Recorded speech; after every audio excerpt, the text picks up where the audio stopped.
Well, hello. This is Kathy of kathysright.com, and welcome. Yes, we're in another week of this sublime, what are they calling it? I call it sequestered. I think that's because quarantine indicates that we're all sick. And none of us are actually sick. Well, maybe some of us are, but none of us are actually sick. So maybe we're sequestered like a jury. The jury's still out. We've got a lot to think about. Hey, have you heard any conspiracy theories lately? I sure have. There's a bunch of them. But first, I'd like to elaborate a little bit about my last outing from the house. As you probably remember, if you listened to my last show, I was at Costco. And it's great to go to Costco, especially during these times because you buy in bulk and it lasts longer. And things need to last longer nowadays. But what I discovered is I have some new heroes. We were all looking pretty, not professional. I mean, generally when you go at a certain time of day to Costco, people are either there after work or they take a little time to put themselves together to, leave the house. But apparently those days have gone, and we all looked pathetic. I'm so glad I don't have a picture of me as to how I was dressed. None of those outfits would have, it would not have worked in the real world. We're in zombie world now, so it's a little bit different. And I would like to tip my hat and pay salute to all those brave women. They're my heroines. They are so brave. There was dozens of women wearing leggings like they were regular pants. That's brave, because leggings are very unforgiving. They show every bump, every unglorious flaw, and they were wearing them like they were pants. I mean, when I wear leggings, I always wear like a tunic, because you want to cover up, special parts of you. You don't want everything exposed because they're leggings. They're like stockings with a hole at the bottom for your feet. So when I saw these women, so many of them in the leggings, not even trying to cover up the flaws, I'm like, those are some brave American women. Brave, I tell you, brave. I mean, my goodness, they're brave. And this is the thing, I guess. I didn't think that we had gotten that far with the leggings. I know it's not a thing that men pay attention to. As a woman, though, I feel like it behooves us to leave a little bit to the imagination. Don't give everything away. And also just a little bit of modesty would be nice. But oh my gosh, when these women were wearing these leggings, and they weren't the thick kind that that might be a little bit forgiving. These were thin ones. And I'm thinking they must not have a mirror in the house so that they could see. But who knows? All I can say is those are brave women. Braver than me, because I wouldn't step foot outside my house with those. Those were brave women. You go, girls. I had to get that out. That's something that just bugged the crap out of me. Wow. Yeah, so going in for supplies, things like that, it's sort of different now. But I've been hearing a lot of conspiracies. I've received many. I'm counting maybe 4 or more videos that I have received and watched of people. These happen to be men, different men, who visit these hospitals where just moments ago I saw photos and footage of nurses and doctors rushing around dressed in garbage bags.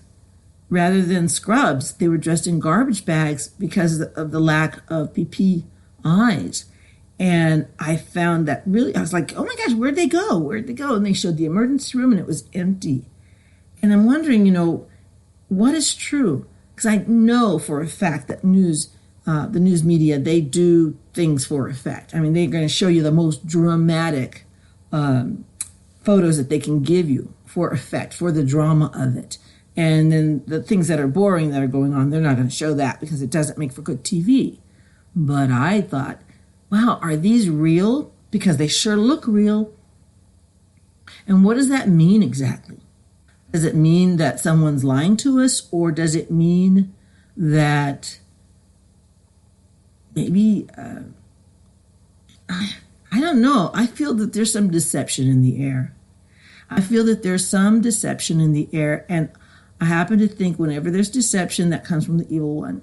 And that's really where we are in this country. And all these conspiracies that I'm hearing, I'm hearing from people who follow Q, who I don't know who exactly Q is, but I'm hearing some of those things, and they're very interesting. And it's almost as though you see that you'll get a whole bunch of facts, and they'll be strung together in such a way to prove some sort of diabolical plot. And I'm not saying they don't exist, because there's always some nugget of truth in there.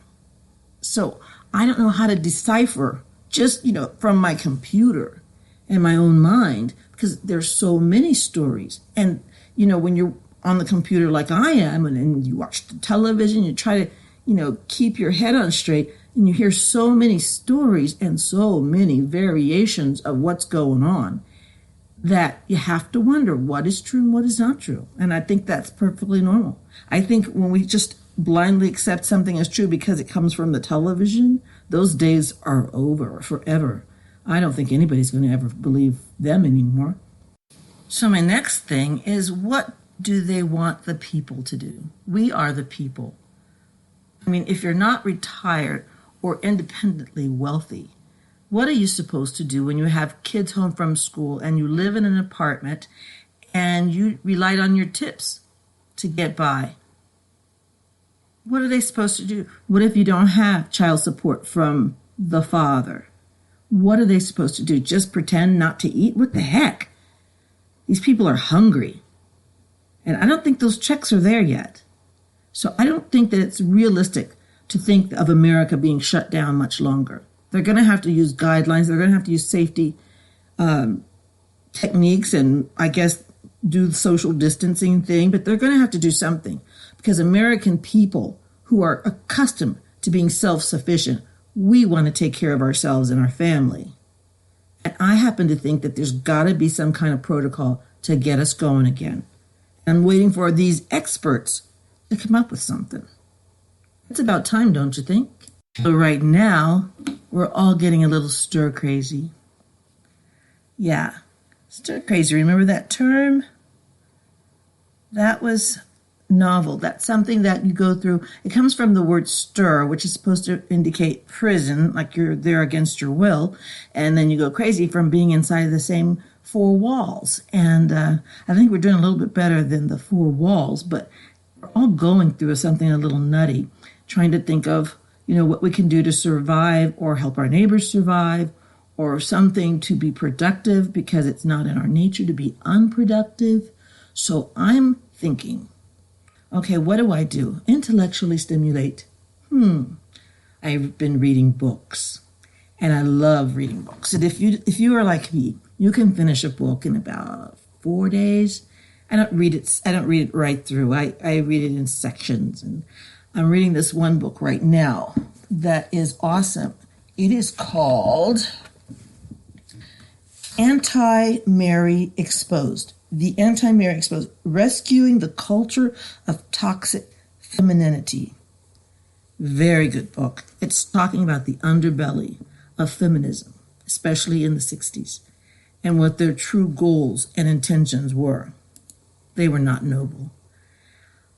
I can honestly say that it is with great sadness that I see my sisters in this country hate men, and they hate themselves to a certain degree, because I think they're not being fully female like they would like to be. I think that is the problem. I think feminism encourages sameness, as if in order to have your own power as a woman, you have to somehow become more like a man. And that is a lie. I think the devil loves that lie, but that is a lie. I think all your power you need as a human being you could get just by being as female as you want to be. And same for men. I don't think that it's a healthy thing for a culture for men to embrace their femininity and for women to embrace their masculinity. I'm not saying that, there's a little bit of something in everybody. I like sports. I play golf, but I'm not a dude. And I play from the women's tees because I like playing from the women's tees. I don't want to play from the men's tees. I like the advantage that I get from playing from the women's tees. I don't want sameness. I want womanness. I want to be the woman. I don't want to be a guy. Never have, never would. I mean, it's not attractive to me for me to want to be a guy. I think it must be hard to be a guy. I've listened to some other speakers, but like Jordan Peterson was saying, that men are twice as likely to commit suicide. They're more likely to die in war. More likely to die of a violent death. They're more likely to die of a heart attack. There's not a lot of pluses to being a dude.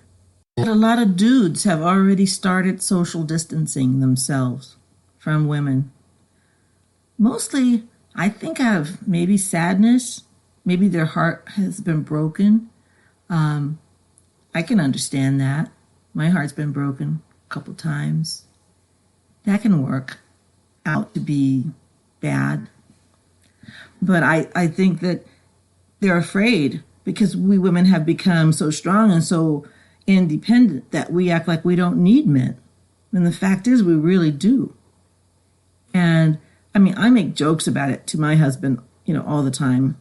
Always. We've been married 32 years. And one Christmas, his mother gave me this under-the-counter jar opener. Because I have very small wrists, so it was hard for me to open jars.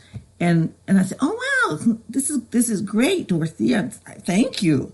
I said, "No, I don't need your son anymore," because basically I was just making a joke. But when I think about the joke, that's kind of how women have been acting now that things are so automated. They think we don't need men anymore, but we need them for a lot more than just opening jars. We need them for companionship. Female companionship is great, but it can never replace male companionship. There's just some things I can talk with my husband about that I cannot talk with my female friends about, and vice versa. Things I can talk to my female friends about, I could never talk to my husband about. He would not get it because he's a dude. So I find that we're all missing out by acting like we don't need each other. I think we do. I think men really need women, just like they needed their mothers. They don't need another mother, but just like they needed a woman in their life. And that woman made a big difference and helped them to survive. They need a woman later in life as well, or they won't live as long. That's been proven. And I feel that women, when you are missing out on, and I think women, we're missing out on a lot because there's a lot of really nice guys out there that are just not dating. But it's everybody's fault. I have a rule. I do advise a lot of people. In fact, I think I might start a show about that because there's things that women are doing that sabotage their potential for having a good relationship. And there are things that men are doing that sabotage their potential of having a good relationship. And they should know about these things because they're doing it to themselves. I think they're all protecting their hearts. Because if your heart's been broken and you don't know if you want to invest in another relationship, and so it's easier to retreat and say, I just don't want to do that anymore. I don't want to have any more relationships, which is very sad because you're missing out on love. And you don't know what package that love is going to come in. It's going to come in a surprising package. You don't even know. People keep their horizon so small. You have to widen your horizon, not your legs, your horizon, meaning look at other people besides what you think is what you want. For instance, I'm not going to name